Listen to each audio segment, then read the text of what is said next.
Assalamualaikum warahmatullahi wabarakatuh. Selamat datang pengunjung dan pembaca setia buku Tani Sejahtera. Perkenalkan, saya Lisvanina yang akan memaparkan secara lebih detail dan jelas terkait materi memasarkan hasil pertanian.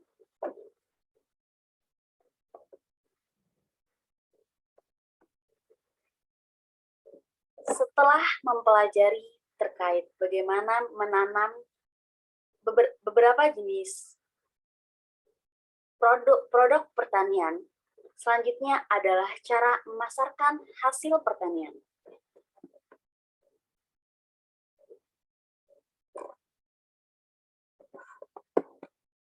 Pemasaran tanaman pangan yang tepat dapat meningkatkan pendapatan petani. Masalah pemasaran hasil pertanian tidak terlepas dari pengaruh hukum ekonomi, yaitu harga produk dipengaruhi oleh permintaan pasar, mutu produk, tingkat olahan atau kegunaan, baik berupa bahan mentah, setengah jadi, dan konsumsi. Kemudian juga kemampuan daya beli konsumen, distribusi, dan juga tidak lepas dari situasi politik. Untuk mendapatkan harga jual hasil pertanian yang menguntungkan bagi petani dan keluarganya, diperlukan berbagai langkah dan upaya yang dilakukan para petani dan para penyuluh pertanian, serta instansi dan masyarakat terkait. Dalam hal ini, upaya meningkatkan harga. Banyak sekali hal yang dapat dilakukan untuk mendapatkan harga jual yang tinggi suatu produk pertanian. Sedikit beberapa di antaranya yakni adalah mengantisipasi sebelum tanam, pelaksanaan budidaya yang baik, pasca panen yang tepat, pengolahan yang meningkatkan mutu, dan juga pemasaran langsung, baik kepada konsumen, pabrik, atau para pedagang pengumpul. Yang pertama adalah mengantisipasi sebelum tanam. Sebelum menentukan komoditi apa yang akan ditanam, sebaiknya para petani mencari informasi ke pasar, ke pedagang hasil pertanian, apa yang dibutuhkan untuk sekiranya 3 bulan ke depan atau lebih, dan mencari pabrik yang terdekat, misalnya di dekat petani atau di kota kecamatan ada pabrik pengolahan tahu atau tempe. Selain itu, dapat dilakukan perkiraan yang biasa terjadi pada bulan-bulan ke depan. Harga hasil pertanian apa yang baik, kemudian berdasarkan informasi komoditi yang baik harganya untuk beberapa bulan ke depan, ditambah perkiraan yang biasa dihubungkan dengan kondisi iklim dan tanah yang dikelola petani dalam usaha taninya.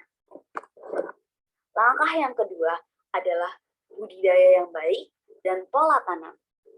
Untuk mendapatkan hasil yang bermutu dari pertanian, dibutuhkan pelaksanaan budidaya tanaman yang baik sesuai dengan prosedur yang dianjurkan. Budidaya yang baik sesuai prosedur dilakukan mulai dari pengolahan tanah, pemilihan biji, dan varietas yang akan ditanam, pemupukan, perawatan, serta pemberantasan hama penyakit. Bila pelaksanaan budidaya ini dilaksanakan dengan mengikuti ketentuan-ketentuan teknologi budidaya yang baik, maka menunjang diperolehnya hasil produksi pertanian tentunya yang baik dan memuaskan sebagaimana keinginan pasar. Yang selanjutnya adalah pasca panen.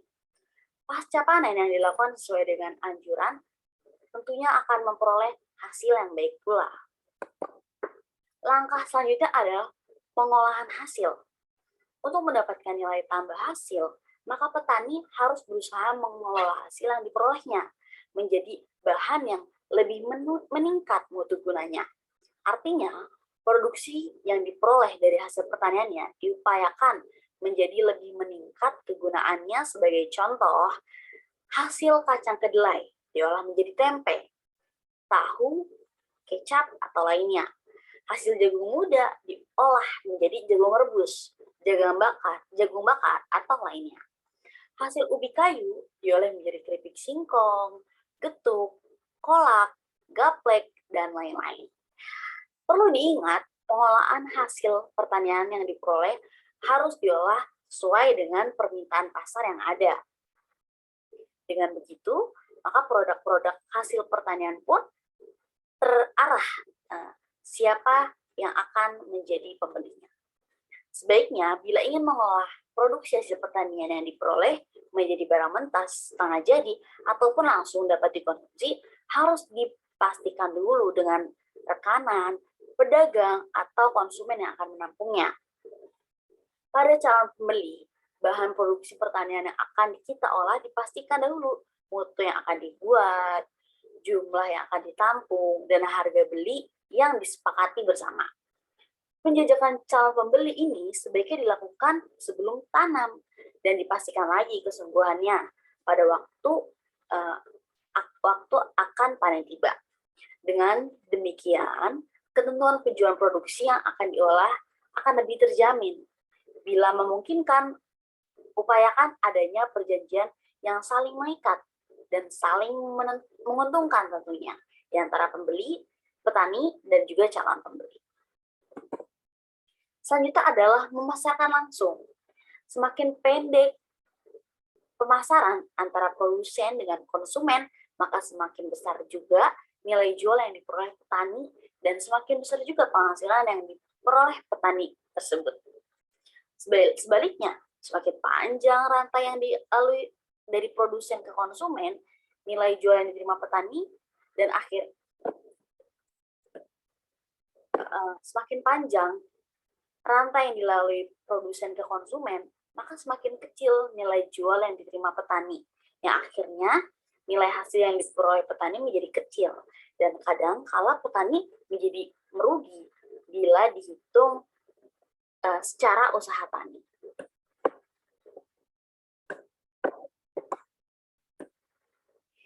Ada beberapa langkah yang dapat dilakukan petani untuk mendapatkan harga jual yang baik sesuai dengan pangsa pasar yang berlaku. Di antaranya adalah memasarkan langsung. Yang pertama, bisa memasarkan langsung ke konsumen. Memasarkan langsung ke konsumen setelah setelah melakukan pemanenan dan mengelolanya menjadi barang jadi seperti tempe, tahu, keripik singkong, getuk, dan lain-lain, sebaiknya memasarkannya langsung kepada konsumen. Bila pemasaran ini dilakukan, maka diharapkan harga jual akan tinggi. Hanya petani perlu mengelolanya dengan baik dan mengemas sesuai selera konsumen di lapangan. Misalnya, bila membuat tempe, maka harus dibungkus dengan plastik atau daun bersih yang besarnya disesuaikan dengan selera konsumen setempat. Selain itu, petani harus mempunyai waktu luang untuk memasarkan hasil olahan produksi pertaniannya ke konsumen, dan petani harus mengetahui ke lokasi mana produksi akan dipasarkan. Biasanya banyak konsumen yang membutuhkannya. Selanjutnya, selain memasarkan langsung konsumen, juga bisa memasarkan langsung ke grosir atau pabrik. Setelah petani memanen dan mengolahnya menjadi barang jadi atau setengah jadi, selanjutnya petani bisa berusaha memasarkan hasilnya ke grosir atau pabrik yang membutuhkan hasil pertaniannya tersebut. Diharapkan dengan menjual langsung hasil pertaniannya langsung ke grosir atau pabrik, maka akan diperoleh harga jual yang tinggi. Dalam hal ini, petani perlu memperhatikan hasil pertaniannya yang akan diolah atau dikemas sebaik mungkin.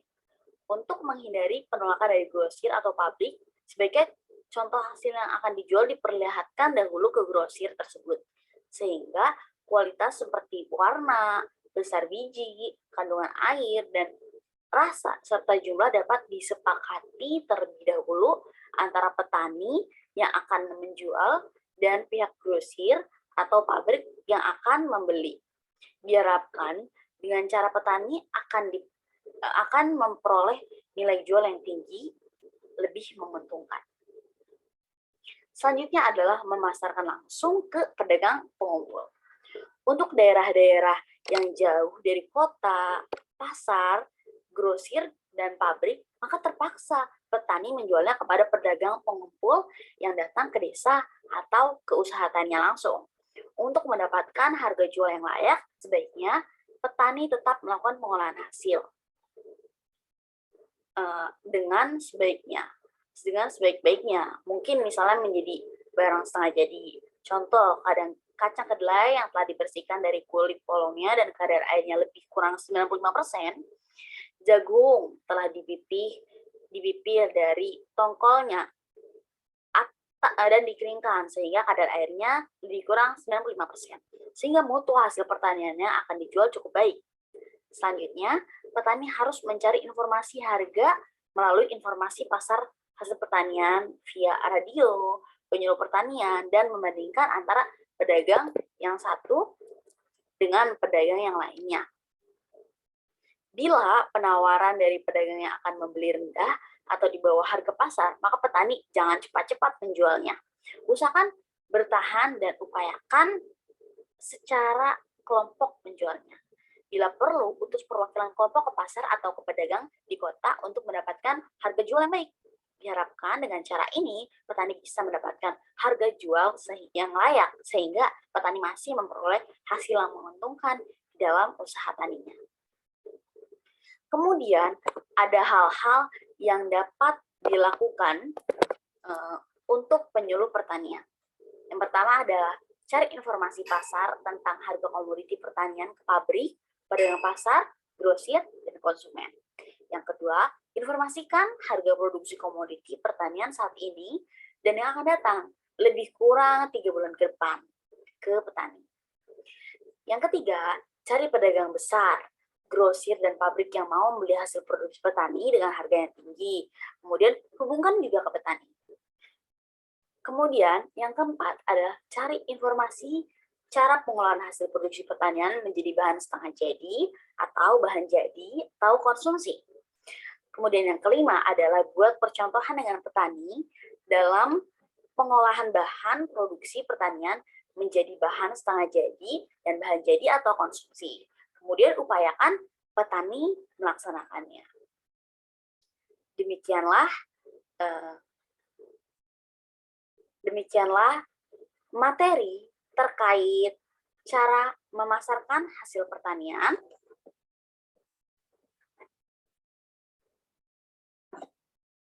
Sampai jumpa pada pertemuan selanjutnya. Terima kasih. Wassalamualaikum warahmatullahi wabarakatuh.